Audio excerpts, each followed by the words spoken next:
What's up, everyone? I'm Jared Winkler. I'm just a liberal snowflake that wants to understand Republicans. So, today I was looking into net neutrality because that's a big issue, and I just wanted to see what Fox News' spin would be on it. But as I went to Fox News, I realized they're not really covering it much at all. So, I wanted to see what they were covering. So, I ran into this video. It's just Tucker Carlson, but he's actually out for Thanksgiving, which is actually a good thing because I kind of find him a little bit annoying. And in my book, you can't do much worse than Tucker Carlson. I mean, unless you found some like snooty British dude to cover him for the evening. Good evening and welcome to Tucker Carlson Tonight. Well, I was wrong. Tucker's getting an early start on the pumpkin pie, and I'm the turkey he pardoned. Yeah, I appreciate you're like trying to do a little bit of comedy there, but the metaphor doesn't exactly work for me. I mean, was he legitimately going to eat you? Because he didn't pardon you from work tonight. You're there. I can just imagine in the writer's room, there's one guy at Fox News who's been trying to break into comedy his entire life. Now that Tucker's out of here, he was like, I'm going to slip in a joke. And everyone is like, listen, I don't think that joke works. He's like, no, just listen. I understand comedy more than you do.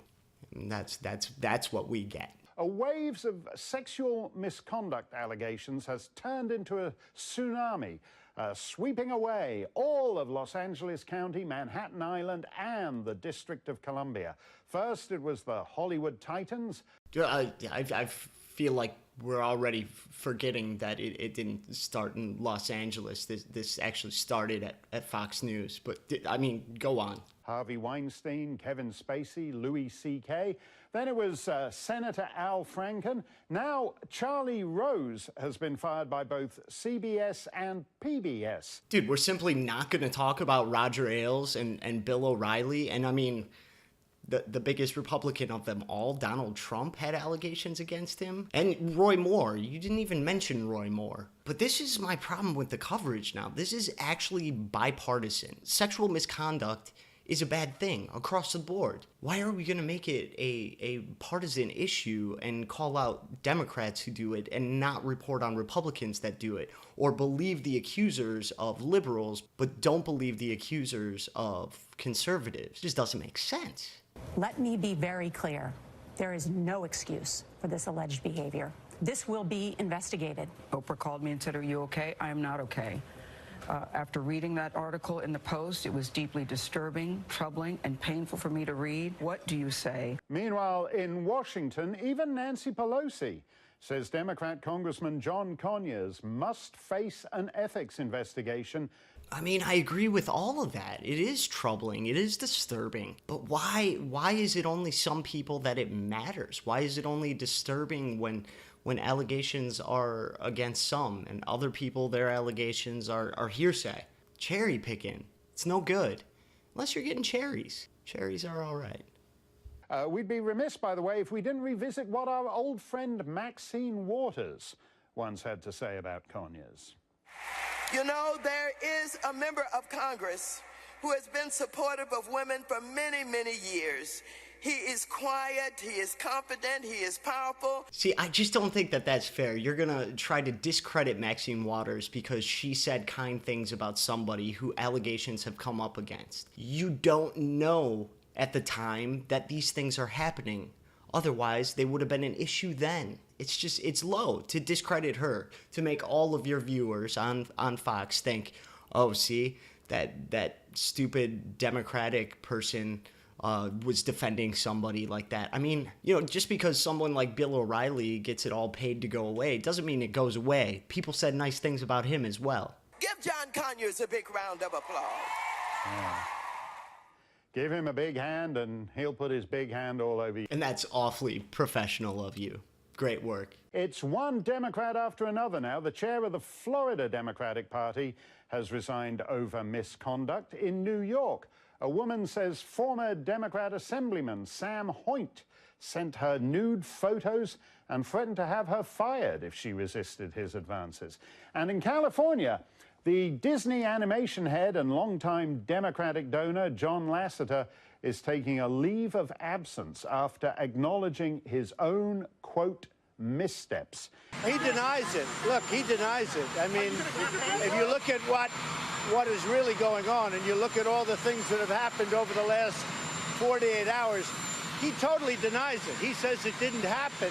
I mean, I would love to see the statistics of every crime that's ever been committed and who denied it before it was proven that they had. Penny Young Nance is president of Concerned Women for America. She joins us.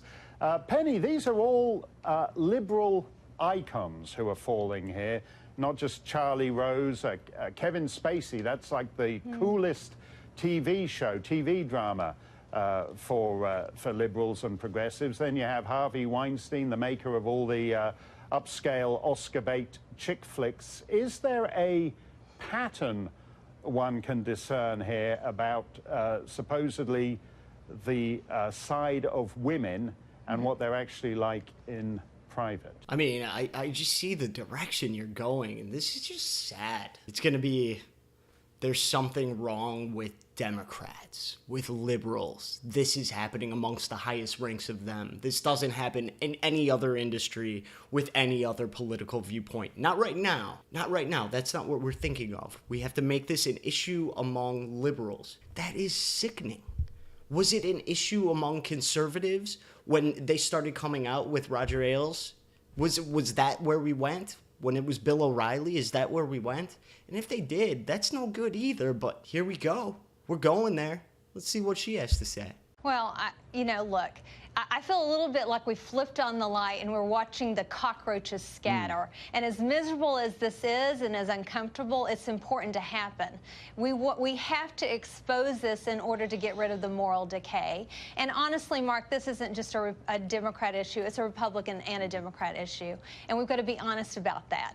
The EEOC estimates that, I think this is a high number, that 1 in 4 women have experienced sexual harassment in the workplace. But I do have to say that I wonder 20 years ago if Patty Murray and Dianne Feinstein and Susan Collins had stepped forward and challenged Bill Clinton, if we would be further down the road. See, and here is somebody that obviously actually cares about the issue, has political leanings, and has a threshold at which she's going to push that political agenda here.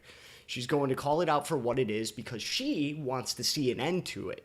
This isn't really a political issue for her. So she thinks that she has probably dissuaded the conversation from going into that area. She's okay with saying, it may have been an issue with Bill Clinton that could have been fixed back then, or the healing could have started if we'd called that out then for what it was. So she takes a political leaning, but that's fair. But she's probably wiping her brow saying, thank God we got off of that track where we were going to make this just Democrats are to blame for all of this. What she doesn't know, or what she should know, is that she's on Fox News. They had an agenda for this interview. Whether her answer definitively should have ended that line of questioning or not. I think that there's a reckoning because we have ignored this, and because we've ignored the decay, it's been allowed to flourish. And it's a serious issue. As a mother of a 20-year-old, I think all of us have to recognize we want better for our children. Let me ask you about the broader liberal scene. I mean, some of these guys seem to have figured out that actually being a liberal progressive is a great way to meet vulnerable chicks and hit on them. I mean, basically, Harvey Weinstein seems to use all those classy movies with Meryl Streep and Judi Dench as cover for hitting on the broads who come into his orbit. The same thing I think you can say about Charlie Rose at PBS. I mean, in a sense, are they factoring, is that part of the business model? That's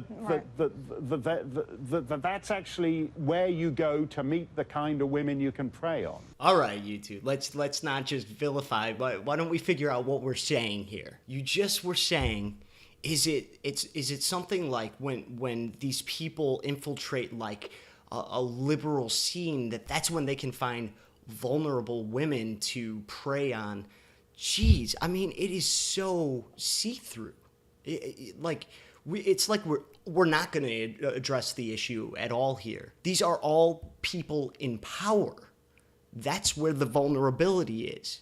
When it's a subordinate or somebody who is of some like lesser stature and these people have power and can prey upon them. I guess in the furthest sense, you can use it as it's their political leaning or the victim's political leaning. You can see like maybe, but that should be something you can easily cross out and say, well, that just doesn't make sense. Are these all people that are in power, regardless of political leaning? I mean, if you're just going to look at your liberals on this case, then that's going to look like that might be a factor that's just true. But let's look at all the cases. Let's look at everything. Let's look at sexual harassment in workplaces that aren't high profile, that are just ordinary citizens going about their daily business. These things happen every single day. And if we're going to sit here and have conversations like this, and you're going to lead this woman off track to talk about this garbage pathway of ideas that you have, you're never going to solve anything. But I don't think that's your intention. Right now, the attention is being directed to discredit liberals and make it seem like, well, any liberal in power is probably preying upon women. So what a garbage segment of news. Especially from a news source that is so quick to get angry with people for politicizing an issue like gun control right after an event. You're politicizing an issue that is literally nonpartisan. We all care about people. We all don't want people to be treated poorly. And to even go down a line of questioning about whether or not this is a democratic problem, a liberal problem rather, you're wasting everybody's time. Let's investigate all these claims, especially people that are in the highest levels of power in our country. I could go on with this. There's only another half a minute or so, and I don't know if that guy was British. He might have been Australian. Man, that makes me angry. So this is what makes it difficult as a liberal, I guess. So I want to understand the other point of view. I do, because I believe that there's merit in the other point of view. But when I watch my liberal news sources, they might be attacking conservative policy. They might be attacking conservatives. But I don't, and I mean, I have bias. Inherently, I'm going to have bias. But I don't feel like I watch things on my news source that are like this, where it's literally constructing something that is obviously false in order to mislead an audience, like literally not even bringing in all the facts, only talking about a certain class of people when allegations are across entire classes of people as far as political leaning, and then to say that must be, there's something there. When, I mean, I'm a layman. I don't understand politics to a high degree, but it's easy for me to see that all of the people that are having these allegations brought against them are people in a certain level of power, that have a certain level of being idolized in their careers, people that are doing well and taking advantage of people that might be looking up to them, that might be idolizing them, or that might be depending on them. This is not a liberal thing. All right, crew. Thanks for listening to my little rant there. We'll see you next time. Peace out, homies.